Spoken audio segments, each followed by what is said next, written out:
David, first of all, can I ask you about Jared Branthwaite? Is it a recurrence of the injury that forced him to have surgery, and how disappointing is it for him and yourself, obviously? Yeah, it was, but we felt as if after that we had him back. He was back in full training. We expected him to be very close for Man City, and but he just didn't feel quite right, so we got it checked and we got some work done on it. You got a time scale as to when he might be? No, and we wouldn't put a time scale on it anyway. If anyway, we'll give him a chance to heal and take his time. Nathan Patterson? Well, Pato had a plantar fascia tear in his foot, which he picked up in the game against under 21s. Yeah, against Bradford. Bradford, sorry, slipped my head there where it was. And so he's got a plantar fascia tear, which is probably going to keep him out for a couple of weeks. So in that period, he's had a little bit of an issue with his hernia, so we're going to get it tidied up while he's out with his plantar fascia. Obviously, this weekend we know you got Jack Grealish back, and we highlighted just what an influence he's been. But at the same time, how reassuring was it for you, the chances that you were able to create against Manchester City in his absence? Well, I hope that we can continue to do that. I mean, I think at the end of last season, without Jack, we were creating chances and we were scoring a few goals as well. So, hopefully the players who've been here before are used to it. You know, we had some brilliant performances on the day, but obviously our levels are still below Manchester City. But I hope we can continue to make chances. It's really important for us. 3 points separate yourself and Spurs. What test do you feel that you're facing against them, particularly under Thomas Frank now?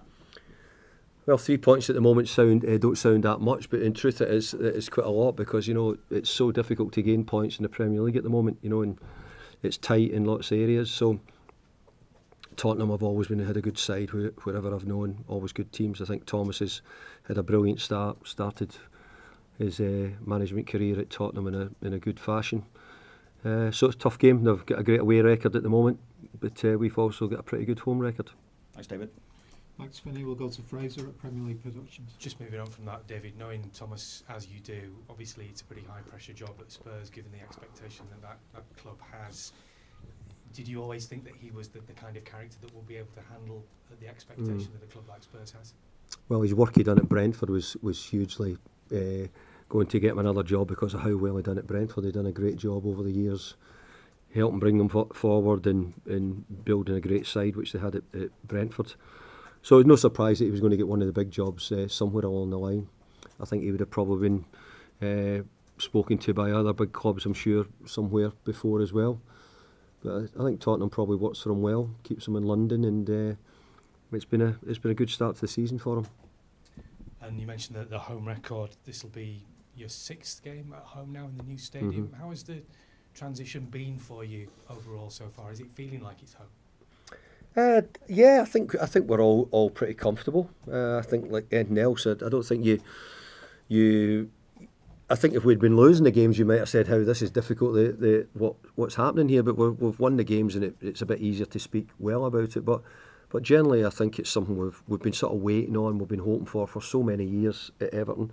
I think now we're there. We're so glad we've got it, and thankfully we've got off to a good start. But look, whether it was a new stadium or whether it was Goodison, we had to get off to a good start because we need to pick up points at home, and we've done okay. We've been fine at home.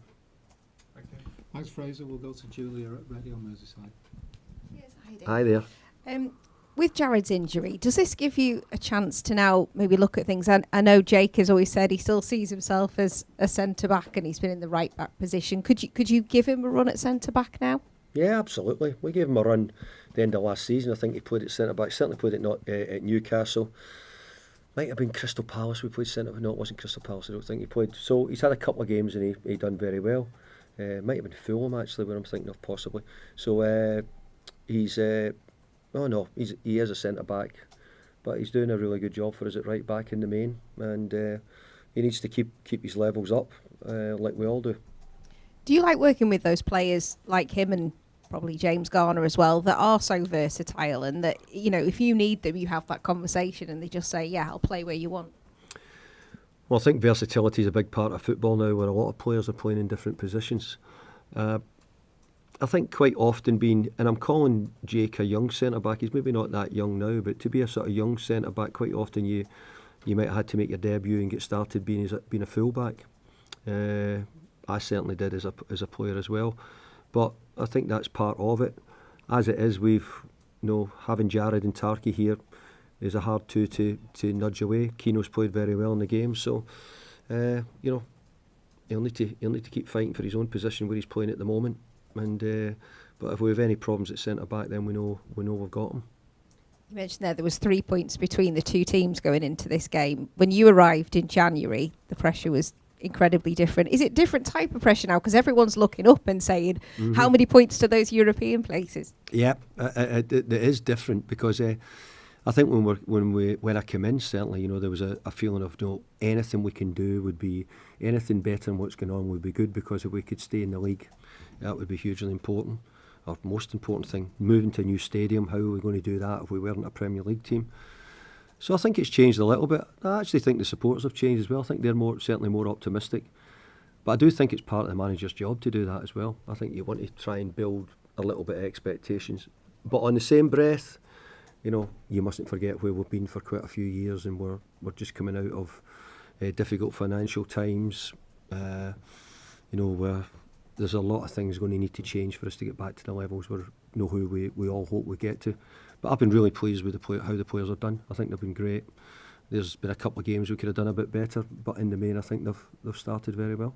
Hillam and Ndiaye's performances have been praised, and against City, although it wasn't the result that anyone wanted, especially in the first half, his performance has been singled out. How good could he become? Well, Ellie's hugely impressed me by how he's played. And he's gone from the left side to the right side. He can play on either side. So I think he's been better there. I think we played him as a number 10 in one of the games recently, and I didn't think it quite suited him as much as playing off the sides. But he's been so good because his goals as well. We're getting goals from him, which to get goals from your wide players, obviously you want your goals from your number 9s normally, but after that then it becomes your wide players and your midfield players. So Ellie's goal return has been good for his role he plays. He's a great lad to work with. He showed some brilliant moments, especially in the first half against Man City, but we just want him to be that in all the games, and I think he has been since I've come in. I've been hugely impressed. Thank you. Good luck. Thank you. Thanks, Julia. We'll go to Carl at the Press Association. Hi, Carol. You've said you've been happy with most of the performances. Really, I guess for you now, consistency becomes the key, isn't it? Again, you need momentum of back-to-back results to keep you on. Yeah, it is for us to keep away from the wrong end of the table. That's what we don't want. We want to keep up there. And let's be fair, for the opening, I don't know, we're 8 games in now. So the best part of 7 or 8 games, maybe not the 8th one, but the 7th game, we've been in amongst the top end and the bottom end. So that's the fight we've got, to make sure that's where we are. Again, I want the expectations to be risen, which I think they have. But in the same breath, I need sometimes just to say, hey, wait a minute here, just don't forget where we've come from. So there'll be times we're not going to win all the games, we're not going to always be great all the time. But I think after the turnaround of players we had last year, the finish we had last year, we've come into this year with new players, but confident because we finished last season so well. Is that balance of remembering where you've come from and where you want to go, is that a difficult one to sort of establish, and are the players ready to be pushed on, thinking that now we should be looking top? Well, I think the players are all quite clued in. They know what I expect and know what I'm looking for and where we want to be.